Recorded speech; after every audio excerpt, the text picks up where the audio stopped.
성경 말씀은 시편 133편 1절부터 3절까지입니다. 같이 봉독하시겠습니다. 구약 성경 900쪽에 있습니다. 1절부터 3절 같이 봉독합니다. 시작. 보라, 형제가 연합하여 동거함이 어찌 그리 선하고 아름다운고, 머리에 있는 보배로운 기름이 수염 곧 아론의 수염에 흘러서 그의 옷깃까지 내림 같고, 헐몬에 있으리 시온의 산들의 내림 같도다. 거기서 여호와께서 복을 명령하셨나니 곧 영생이로다. 아멘. 지금은 우리 참 좋은 교회가 다시 교회를 개척하는 그런 마음으로 새롭게 시작하면서 교회의 비전을 새롭게 하며 새로운 출발을 해야 할 그런 상황에 있습니다. 이때 우리는 하나님께서 기뻐하시는 교회란 무엇인가를 다시 한번 생각해 보며 우리가 교회를 섬겨야 할 것 같습니다. 교회란 무엇인가? 교회를 사람들이 어떻게 보는가? 로버트 레커 칼빈 신학교 교수는 교회의 다양한 이미지를 13가지로 이야기했습니다. 첫째, 교회를 친구와 같이 본다. 교회는 지역 공동체에 적응하는 사교단체와 같다. 그래서 새로 이사가면 교회에서 친구를 사귀고 이웃을 만나고 적응해 나가는 곳이 교회이다. 둘째, 교회를 학교로 본다. 교회는 학교의 선생님같이 사람이 어떻게 살아야 하나 등 도덕, 인생을 생각하는 곳이다. 그래서 어른들이 자기는 다니지 않아도 아이들은 주일학교에 보낸다. 셋째, 교회를 사제와 같이 생각한다. 교회는 은총이 베풀어지는 곳이다. 신의 축복을 받는 곳이다. 전통 종교에서 무당을 찾는 것을 교회가 현대화한 것이다. 넷째, 교회는 선택받은 사람들이 모이는 공동체이다. 교회는 하나님이 사랑하는 사람들이 모이는 곳이다. 다섯째, 교회는 하나의 병원과 같다. 정신적으로나 신체적으로 치유를 받을 수 있는 곳이다. 여섯 번째, 교회는 피난처이다. 환난이 있을 때 피난처이다. 교회는 홍수가 났을 때 방주의 역할을 하는 곳이다. 다른 곳에 가면 험난하고 공격적인데 교회 가면 웃고 경제적으로 어려울 때 도움을 받는 곳이 교회다. 일곱 번째, 교회는 주유소와 같은 곳이다. 6일 동안 세상에 살면서 은혜가 떨어지면 재충전하러 가는 곳이 교회인 것이다. 여덟 번째, 교회는 방송국과 같은 곳이다. 그리스도의 기쁜 소식을 전하는 곳이다. 복음을 만방에 전하는 곳이다. 아홉 번째, 교회는 그리스도를 위한 운동선수들과 같다.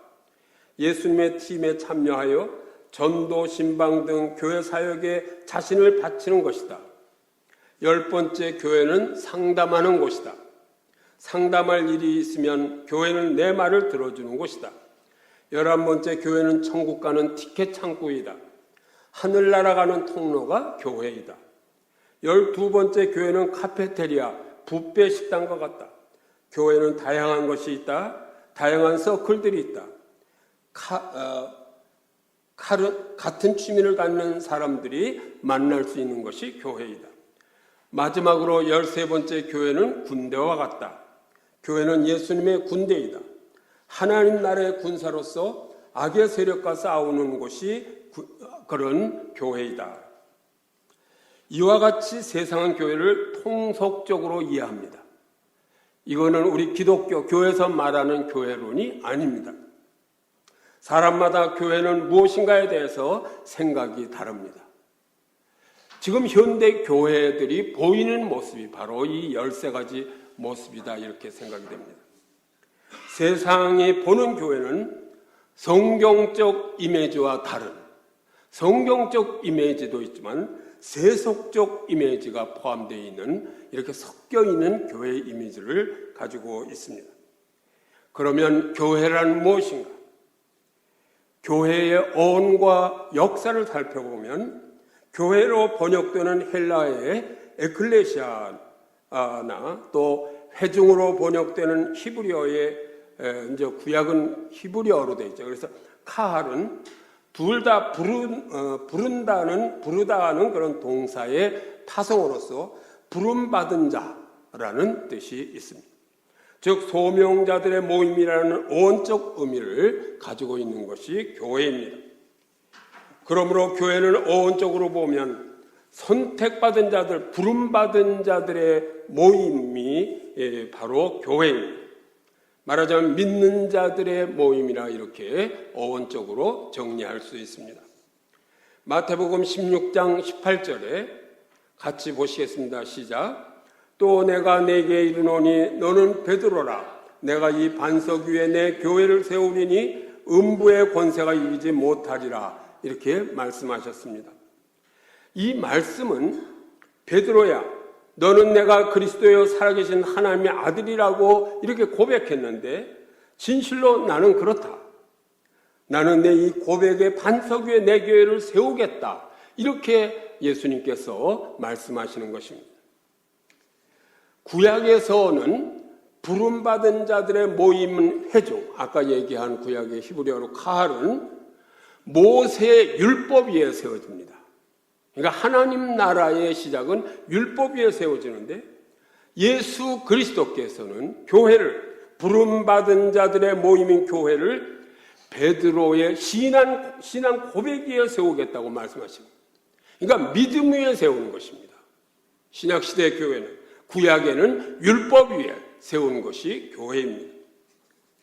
예수님께서 만들고자 하시는 공동체는 구약의 율법 법률에 의하지 아니하고 자유의지의 자발적인 믿음에 의해서 예수님을 그리스도로 고백하는 이 사랑, 하나님을 사랑하는 그런 사랑의 신앙을 기초로 하는 그런 교회를 시작하시는 것입니다.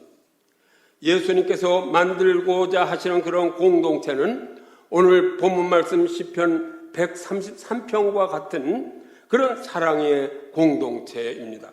다시 한번 같이 우리 봉독하겠습니다. 시작.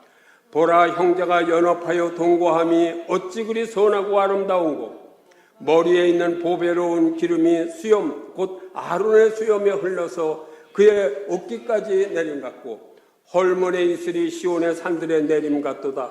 거기서 여호와께서 복을 명하셨으니 곧 영생이로다. 형제가 연합하여 동거함이라는 이 표현은 하나님의 백성들의 모임인 교회의 가장 이상적인 그 하나됨의 표현입니다.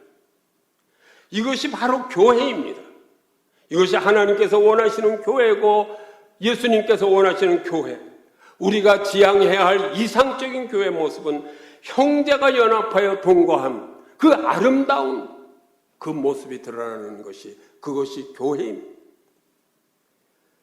이것을 오늘 본문은 선하고 아름답다고 이렇게 표현합니다.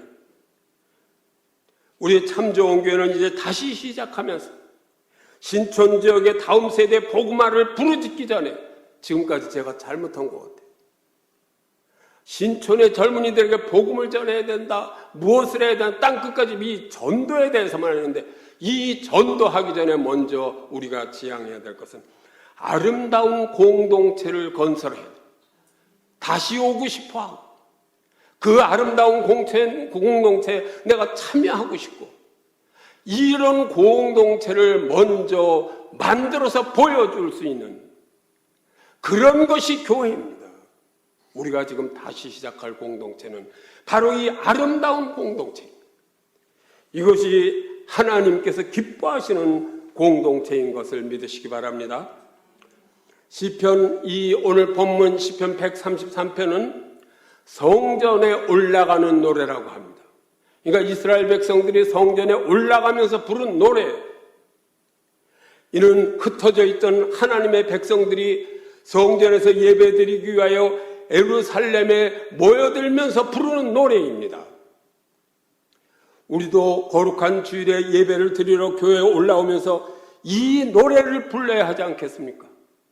아름다운 공동체를 노래하며 이 성전에 참여해서 예배를 드리는 것입니다. 그래야 하나님이 기뻐하십니다. 물론 교회의 사명이 있지만은 사명보다 더 중요한 거는 참 그리스도 안에서 하나님이 기뻐하시는 아름다운 공동체를 만들어가는, 그래야 그 속한 성도들이 기뻐하며 그곳에 오고 싶고, 집에서 자는 것이 아니라 여기서 우리 같이 잘 수는 없느냐, 이렇게 이야기할 수 있어야 돼요. 마태복음 18장 20절입니다. 같이 보시겠습니다. 시작. 두세 사람이 내 이름으로 모인 곳에는 나도 그들 중에 있느니라. 신약 성경 어디에도 몇천 명이 모인 교회는 없어요.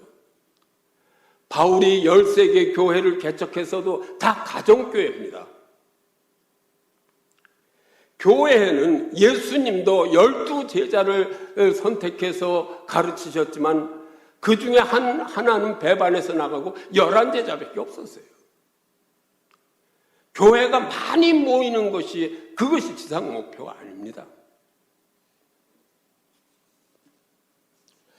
하나님은 사랑이시기 때문에 두세 사람이 모인 공동체라도 사랑의 공동체, 아름다운 공동체로 함께 주님 앞에 무릎 꿇고 기도하는 그런 공동체라면 내가 너희와 함께 하시겠다는 이런 말씀이에요.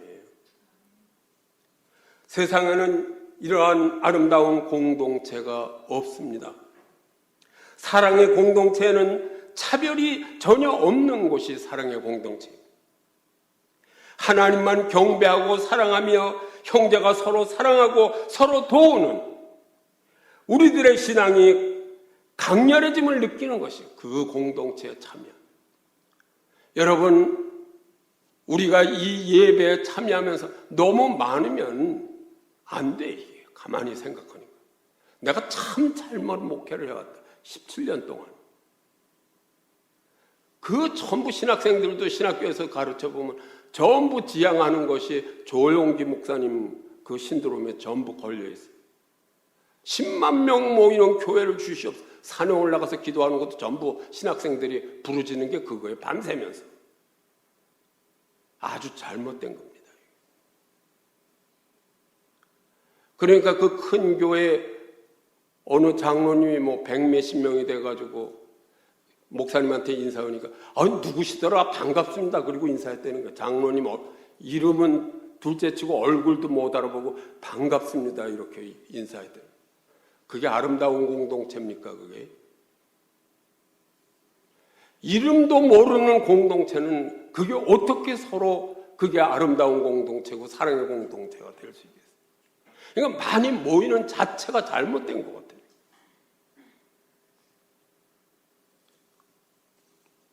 이거 핑계 대려고 그러는 게 아니에요.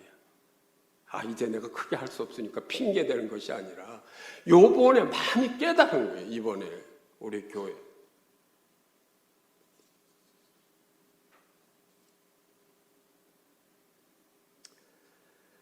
오늘 그 구약의 말씀도 성령님께서 특별히 성도들이 사랑하는 곳, 그 사랑의 공동체에 성령께서 함께 하셔서 영생을 허락하신다고 말씀하시지 않습니까?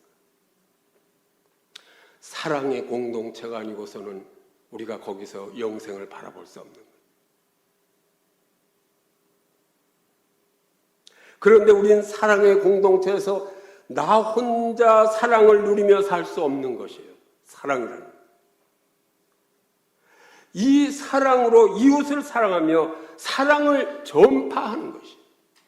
전도라는 것은 다른 것이 아니라 우리가 사랑의 공동체 안에서 하나님을 체험한 그 사랑의 체험을 전도하는 것이 그게 복음이에요. 하나님은 나를 십자가에서 이토록 사랑하셨다. 그 사랑을 우리가 체험하고 우린 그래서 서로 이렇게 사랑한다. 우리 공동체에 와버렴. 이러고 전하는 것. 그것이 바로 교회고 그것이 전도인데. 그래서 이 사랑의 공동체에는 사랑을 전파할 사람이 필요한 것이 아니라 이건 자연적으로 이 자기가 체험한 사랑을 전도하게 돼 있어요. 여기 오늘 본문 시편 133편 1절과 2, 3절을 이렇게 구분해서 비교해 보면요. 2, 3절은 특히 아론의 임직식과 관련된 거예요. 그래서 아론의 임직식 장면인데, 임직식 때 뭐해요? 기름을 붓잖아요. 이렇게 구약에는 그 제사장과 선지자와 왕에게 이렇게 기름을 붓잖아요. 그래서 그것을 예루살렘에 내리는 헐몬의 이슬과 비교합니다. 기름을. 그러니까 이건 뭐냐면, 아론에게 기름 붓는다는 것은 제사장으로 성별하여 부르시는 건데, 그것이 아름다운데, 그 아름다운 것을 무엇과 비교하냐면 헐몬의 이슬과 같이 이슬로 비교하는 거예요. 이건 뭐냐면, 기름 부음 받은 자는 열방과 세상을 향한 사명을 받은 자라는 거죠. 따라서 이 3절은 교회가 연합하여 아름다운 공동체를 이루는 것은 바로 아름다운 공동체를 이루어서 사명을 수행해야 할 그런 책임이 있다는 말씀. 제사장의 사명을, 선지자의 사명을 수행할 그런 책임이 있습니다. 그것이 아름다운 거예요. 사명을 완수해 나갈 때.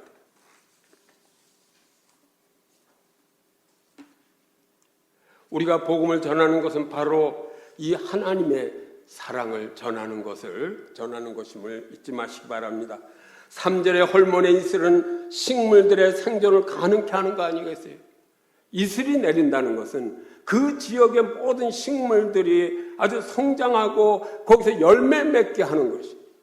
그래서 그 지역의 땅을 비옥하게 만드는 거예요. 그러기 때문에 풍요를 갖다 주는 거예요. 헐몬의 이슬은 풍요를 상징합니다. 그러므로 그것은 뭐냐면 생명나무가 꽃을 피우고 열매를 맺는 생명을 상징하는 것이에요. 헐몬의 이슬. 형제가 연합하여 동거하는 아름다운 공동체는 결국은 생명의 원천이 되는 거예요. 영생을 받을 수 있는 곳, 그것은 생명의 원천이 되는 아름다운 공동체를 이룰 때 이것을 이룰 수 있는 것이다.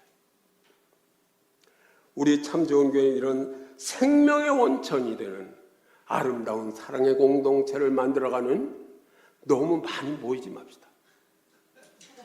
너무 많이 모이면 이름도 외우기 자꾸 잊어버려. 나이가 들으니까 더.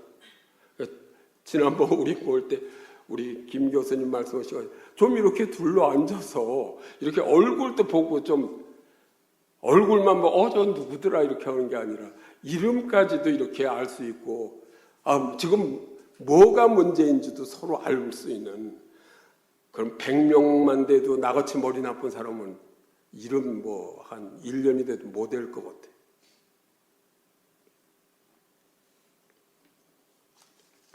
필립 얀 씨는 나로 교회를 등지게 하는 몇 가지 장벽이 있다고 이렇게 말하면서 그 중에 첫째의 장벽은 뭐냐면 교인들의 위선이었다 이렇게 말합니다.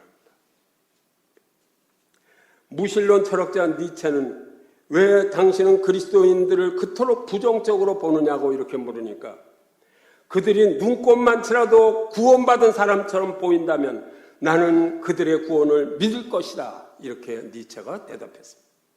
즉 니체도 성도들의 위선 때문에 그리스도를 부정했다고 하는 거예요. 바로 이것입니다. 왜 그리스도인들이 떨어지고 청년들이 떨어지느냐 교회에서. 위선 때문에 그런 거예요. 구원받았다고 하면서 사랑한다고 하면서도 사랑하지 않는 이 위선 때문에 그런 거예요. 아름답지 못한 공동체에 속하면서 나는 구원받았어 하는 것. 참으로 더러운 거죠, 그게. 근데 그 더러운지도 모르고 교회 다니는 거예요, 지금.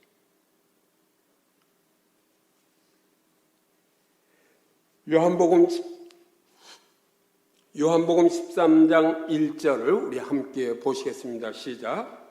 유월절 전에 예수께서 자기가 세상을 떠나 아버지께로 돌아가실 때가 이른 줄 아시고 세상에 있는 자기 사람들을 사랑하시되 끝까지 사랑하시니라.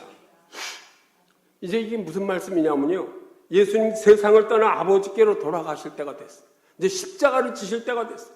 그러니까 마지막 유언이랑 마찬가지예요. 요한복음에서. 마지막 유언이 뭐예요? 예수. 이 이제 십자가를 질 마지막 긴박한 상황에서 제자들에게 하신 말씀이, 제자들에게 하신 말씀이 그게 뭐냐면요, 발을 씻어주시면서 하신 거예요. 그 행함이 발을 씻어주십니다. 그러니까 발을 씻어주시면서 제자들에게 당부하고 또 당부하신 말씀이 서로 사랑하라. 그 서로 사랑하는 것은 스승이 제자를 사랑하면 안 되고 위에서 아래를 사랑하면 안 되고 이러는 것이 아니라 스승이 제자를 사랑하고 위에서 아래도 사랑하고 아래에서 위도 사랑하고 주인이 노예도 사랑하고 이런 사랑이 서로 사랑하라는 것이고, 그걸 몸소 보여주시면서 서로 사랑하라는 이 세 계명을 요한복음에서 주시는데 이것을 4번이나 반복해서 주십니다. 이 말씀. 우리 요한복음 13장 34절을 같이 보시겠습니다. 시작. 새 계명을 너희에게 주노니 서로 사랑하라. 내가 너희를 사랑한 것 같이 너희도 사랑하라.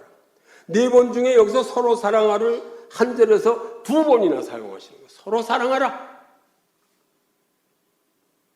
아름다운 공동체, 사랑의 공동체가 아니면은 이건 교회가 아닙니다. 요한복음 15장 12절 같이 보시겠습니다. 시작. 내 계명은 곧 내가 너희를 사랑한 것 같이 너희도 서로 사랑하라는 이것이니라. 여기서도 서로 사랑하라. 3번 사랑이 있습니다. 요한복음 15장 17절입니다. 시작. 내가 이것을 너희에게 명함은 너희로 서로 사랑하게 하려 함이라. 이 서로 사랑하는 새 계명은 제자들이 마땅히 행해야 할 제자도가 무엇인가를 가르치십니다. 우리가 주님의 몸된 교회를 이루면서 제자도를 가지고 이 교회를 섬기는 건 서로 사랑하는 이것이 없으면 있으나 많아지고 그건 이름만 교회지 아무 쓸데없는 거예요. 구원이 없는 교회, 영생이 없는 교회, 생명이 없는 교회입니다. 그래서 100명이 넘으면 안 되겠다. 전에는 100명, 1000명 정도 그러는데 이번에 이 말씀을 준비하면서 새롭게 시작하면 절대 교회는 100명이 넘으면 서로 사랑할 수가 없어. 사랑할 수 있겠어요? 100명을 어떻게 사랑해요? 여러분 친구가 몇 명이나 됩니까? 10명 돼요? 괜히 그냥 핸드폰에다가 뭐에 친구 명단에 넣고 전화나 하는 게 친구가 아니라 친구가 10명만 되더라도요. 한 달에 한 번씩 차를 만나서 마신다 그래도 어떻게 해야 돼요? 한 달에 한 번은 만나야죠. 1년에 한 번 만나는 거 아니에요. 한 달에 한 번 만난대요. 그러니까 10명에 한 달에 3일에 한 번씩 친구 만나서 차 마시고 그래야 한 달에 한 번 마시고 1년에 10번 차 마시는데 100명을 어떻게 그렇게 해요? 매일같이 차만 마시다 마나? 친구하고 만나서. 교인들하고 차는 한 잔 마셔야 될 거 아니에요. 사랑의 공동체라 그러면서 1년에 한 번 교회 말고 다른 데서 만나 차도 한 잔 안 마시는데 그게 무슨 사랑의 공동체? 뭐의 아름다운 공동체가 돼요? 100명은 절대 넘으면 안 되겠더라고요. 저한테도 좀 전화하세요. 한 달에 한 번은 서로 차도 좀 한 잔 마시고 교회 말고 다른 데서 이런 것이 필요할 것 같아요.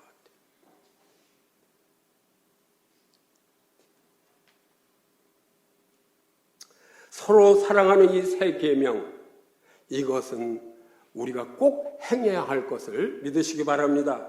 그래서 예수님은 요한복음 13장 35절에서 우리 같이 보십니다. 시작. 너희가 서로 사랑하면 이로써 모든 사람이 너희가 내 제자인 줄 알리라. 이렇게 하십니다.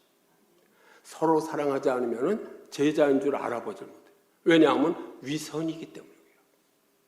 아까 니체가 말한 것 같이, 얀시가 말한 것 같이 서로 사랑하지 않는 그 위선자들이 모인 것이기 때문에 난 교회 안 가겠다.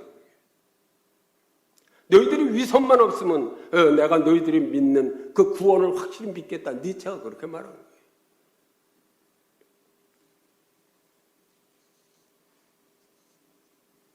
필립 얀시가 교회가 위선적이기 때문에 교회와 등을 지고 교회에 출석하지 않다가 그럼에도 얀시가 교회로 돌아오게 한 이유는 교회가 그 공동체였기 때문이라고 이렇게 그것은 책에 기록하고 있습니다. 우리 참 좋은 교회는 이 얀씨가 돌아왔던 그런 참된 아름다운 공동체를 만들어야 할 것입니다.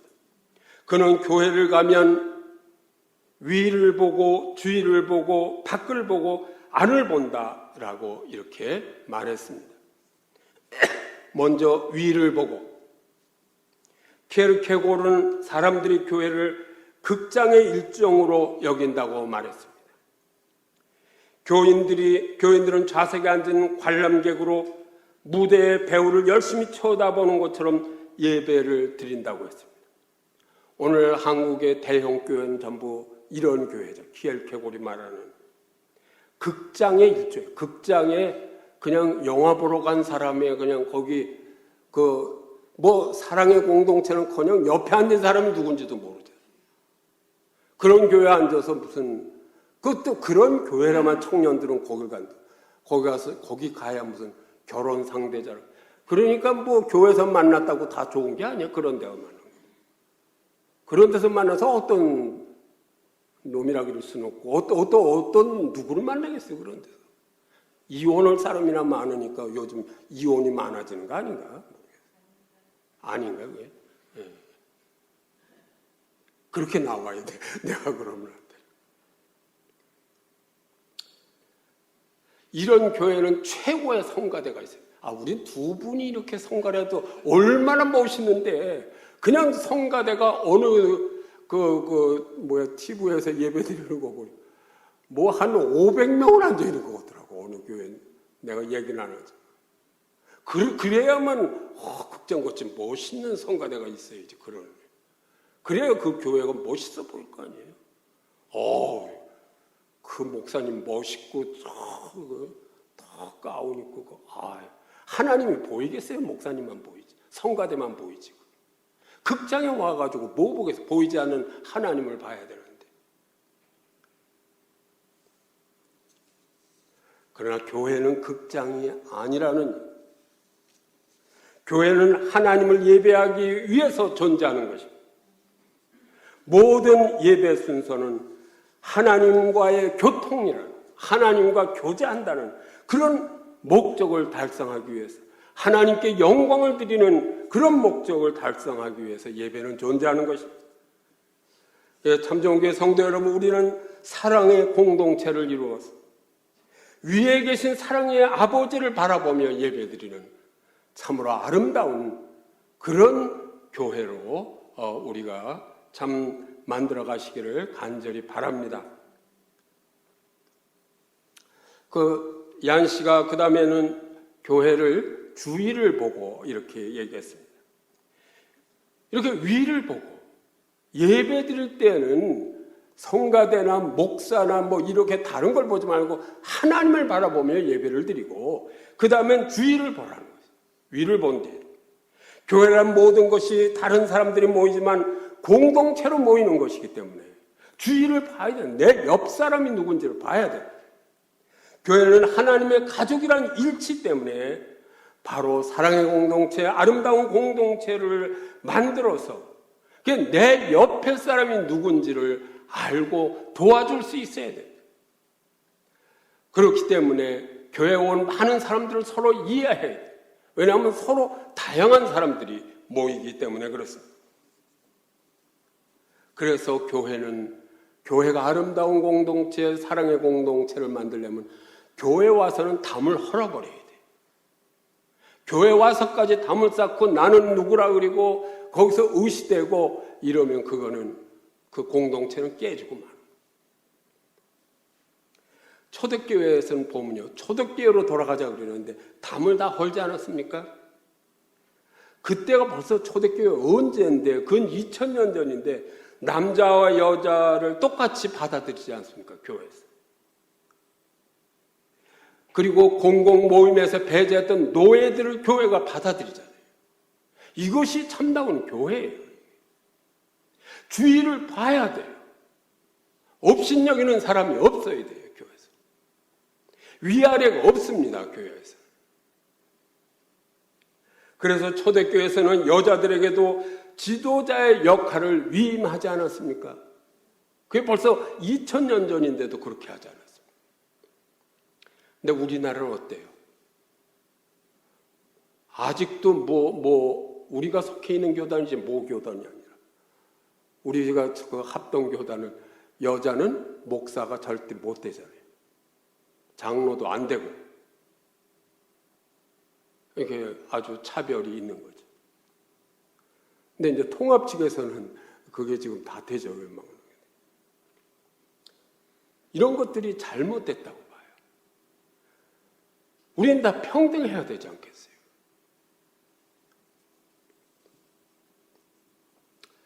교회는 유기적 교회와 제도적 교회가 있다, 이렇게 신학적으로 말할 수 있습니다. 이 제도적 교회는 무엇이냐면 보이는 교회예요. 보는 교회. 그러니까 건물이 있어야 되고 당회가 조직이 돼야 되고 재직회가 있는 것, 이런 것을 제도적 교회라고 합니다. 근데 사람들이 이 제도적 교회에다가 전부 초점을 둡니다. 근데 제도적 교회가 이렇게 틀을 형성하면 유기적 교회는 그 교회의 실체가 돼야 돼요. 그 안에서 일을 하는 것은 그게 바로 유기적 교회인데, 이 유기적 교회가 유아처럼 행동하는 교회들이 너무나 많아요. 제도적 교회는 몇만 명이 모이고 큰데, 유기적 교회는 한두 사람이 모인 정도, 두세 사람이 모이지도 않는 그런 교회, 그런 유아적인 교회가 얼마나 많아요.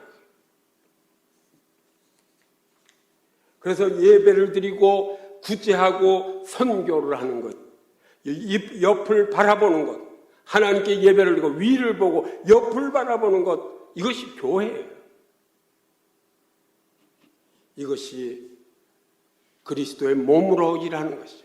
교회 예배소서에 보면 뭐예요? 예수 그리스도는 교회의 머리고 교회는 그리스도의 몸이라고 그랬죠. 그럼 우리는 팔선, 그리스도의 팔, 다리, 이 역할을 해야 되는 거예요. 그렇기 때문에 그 역할을 한다는 것을 유기적 교회라. 교회는 찬양하고 기도만 해서는 안 되고 그 기능을 감당해야 돼요. 이웃을 바라보고 옆을 보면서, 주위를 보면서 감당해야 돼요. 그렇기 때문에 구체적인 삶 속에서 우리가 할 수 있는, 그냥 남이 하니까 그냥 무리해서 하는 게 아니라 작은 일부터 이게 선을 행하며 사랑을 베푸는 일을 해야 돼요. 그래서 제가 밤낮 얘기가, 교회는 기도만 하고 앉아 있으면 안 됩니다. 그 칼빈이 유명한 얘기를 하지 않았어요? 오라 엣 라보라.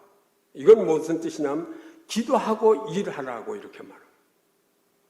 기도만 하고 있으면 안 됩니다. 기도하고 일하는 것이 교회. 이것이 성도예요. 교회는 기도만 하는 공동체가 아닙니다. 그렇다고 기도가 없어도 된다는 얘기가 아닙니다. 교회는 기도하고 일하는 공동체예요. 왜냐하면 그리스도의 손과 발 역할을 우리가 감당해야 되기 때문에. 그래서 위를 보고 예배드린다, 주위를 보면서 우리의 손길을, 사랑의 손길을 펼 수 있는 그런 아름다운 공동체가 되어야 되는 것입니다. 한국 교회들은 제도적 교회에 눈이 어둡습니다. 그 큰 교회들, 그 교회만 중점적으로 생각해요. 여러분 잘 보세요. 말 못하는 목사, 전도사들이 얼마나 많은지 몰라요. 입이 없어서 말 못하는 게 아니에요. 한국의 교회가 5만 개라고 그러잖아요. 1년에 개척교회가 1000개가 생기면 90%가 문을 닫습니다. 그렇게 개척이 어려워요. 5만 교회 중에서요, 100명이 넘는 교회는 10%인가 15%밖에 안 돼요. 그러면 5만 개 교회면요, 거기서 일하는 목사, 전도사 이런 분들은 15만 명 이렇게 되는데, 대부분의 사람들은 100명이 안 되는 그런 작은 교회. 근데 그게 사랑의 교회고 사랑의 공동체. 그렇기 때문에 사례비도 제대로 못 받기 때문에 요새 목사가 대리운전 기사가 많다. 그 사람들은 얘기는 못하지만 그러나 어떻게 하든지 주님을 위해서 일하려고 하는 분들이 얼마나 많은지 몰라요.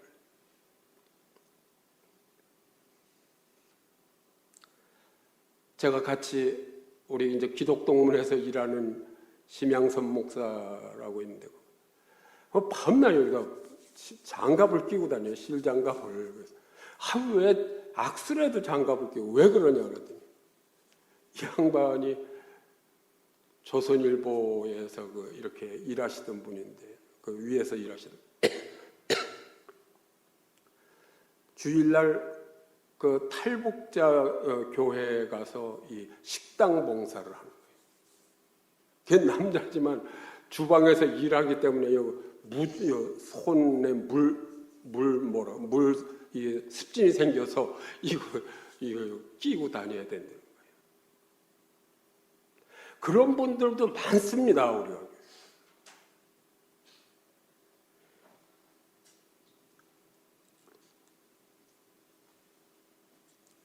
우리는 이 제도적 교회도 중요하지만 더 중요한 건 유기적 교회예요. 어떻게 사랑하며 어떻게 우리가 하나님이 기뻐하시는 교회를 이루어갈 것인가. 여러분, 예수님 당시에도 12명의 제자들이 무슨 재정이 넉넉했습니까? 교회 건물이 있었습니까?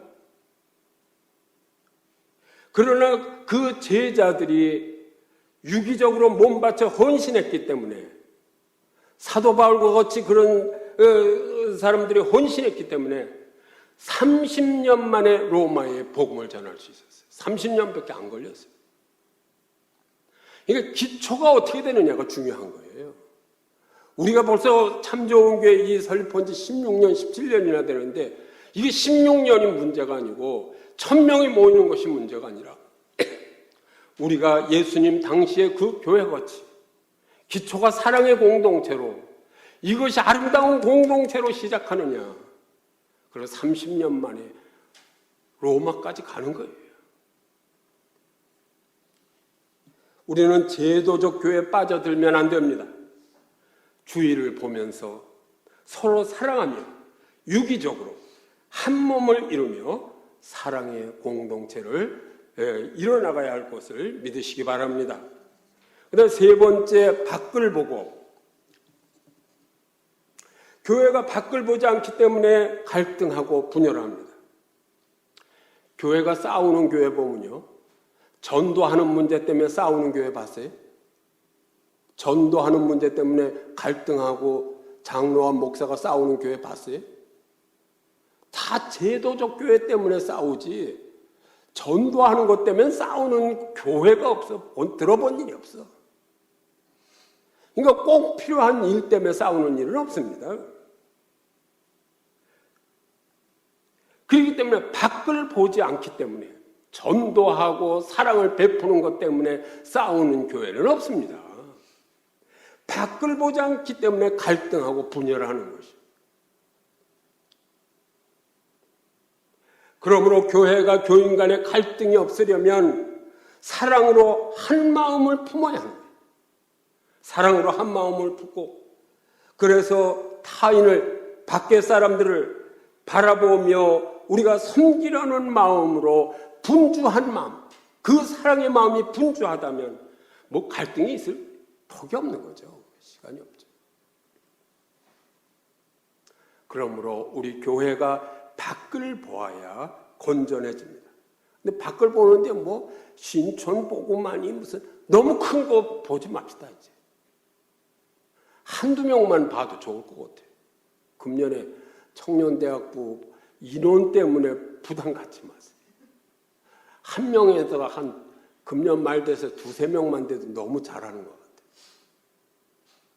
사랑의 공동체를 만드는 것이 중요해요.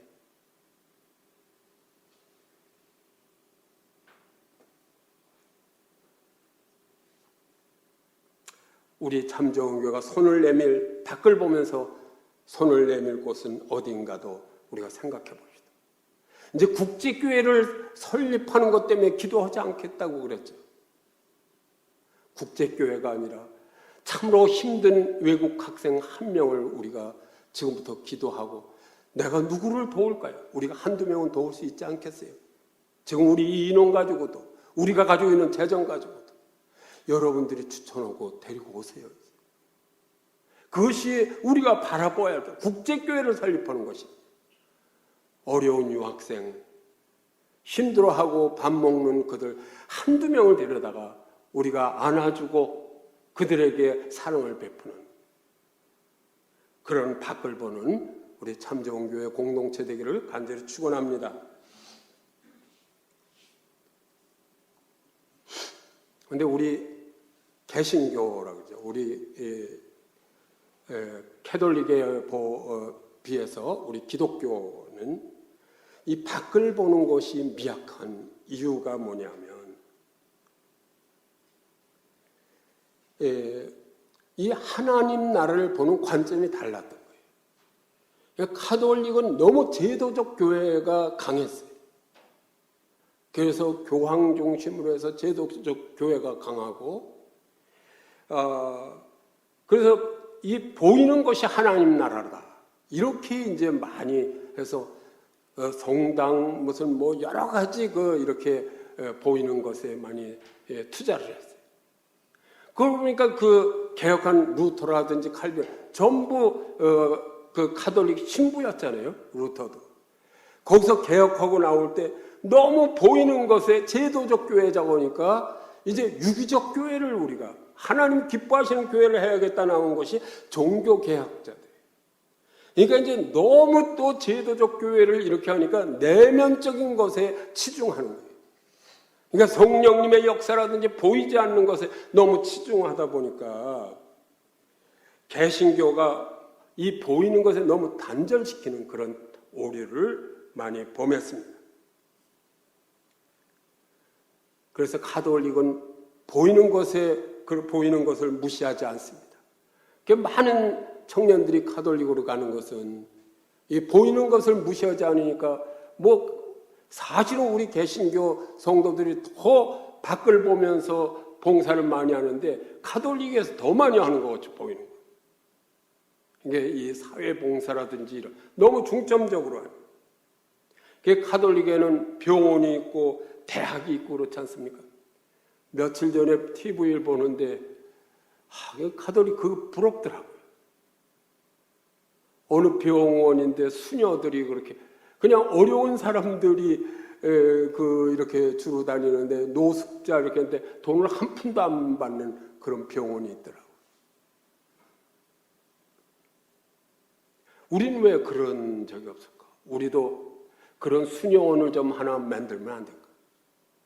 결혼 안 하는 자매들도 많은데 40 넘으면 우리도 수녀원을 만들어서 개신교 수녀원 만들어서 어디 살 데도 없잖아. 공동으로 살면서 기도하면서 카톨릭 수녀같이 그런 거 만들어서 좀 봉사하면 좋을 것 같아. 개신교는 병원이나 이런 게 약해 없어요. 대학도 별로 없고. 지금 있는 이 이화대학이나 연세대학 이런 건 전부 선교사님들이 만든 대학이지. 선교사님들이 한국에 들어와서 선교하고 지금 얼마나 많이 지나갔는데 우리 스스로 만든 것이 몇 개나 됩니까? 우리 교단 중에 우리가 속해 있는 합동측 교단이 제일 큽니다. 그러니까 교회가 한 10,000개 정도 이렇게 되는데 대표적인 게 우리 교단에 있는 게 총신대학이에요. 총신대학에 일반 대학이 있습니까? 병원이 있습니까? 뭐가 있어요? 신학생만 키워내는. 오히려 지금 이 보수적인 단체들은 뭐라 그러면 숭실대학이나 연세대학이나 이화대학이 세속화되었다고 해서 없애야 된다고 하는 이런 사람들도 이거 말이 안 되는 거예요.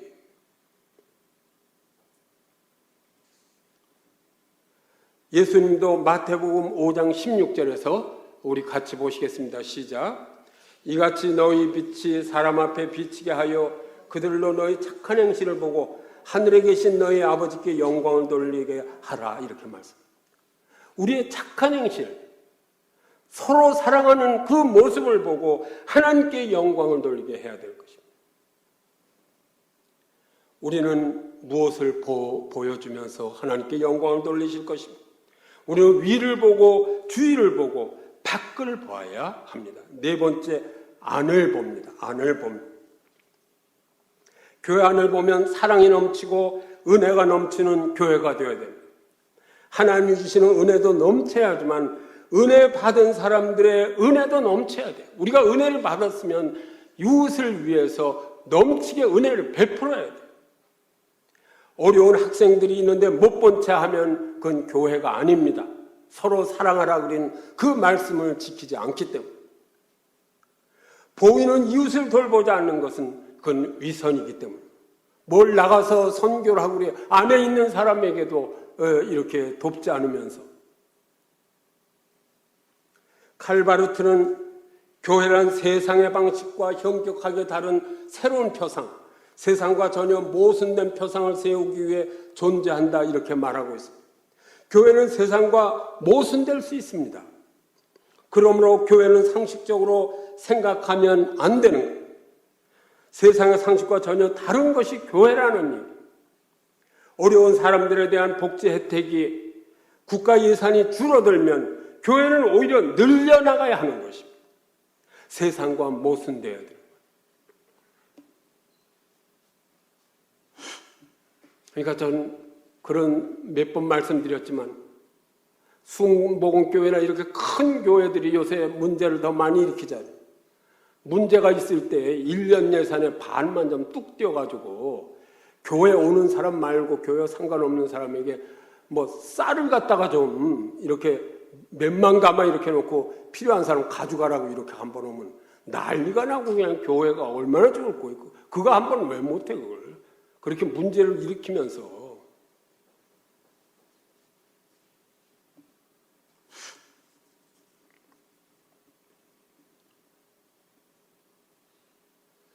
우리가 지향하는 공동체는 사랑의 공동체, 아름다운 공동체여야 합니다.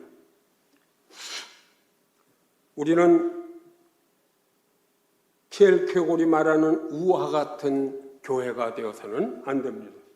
키엘케골이 이렇게 한 우화를 이렇게 얘기합니다. 교회 교인들은 집 거위와 같다. 거위들은 매주 뒤뚱거리며 교회에 들어와 설교를 듣는다.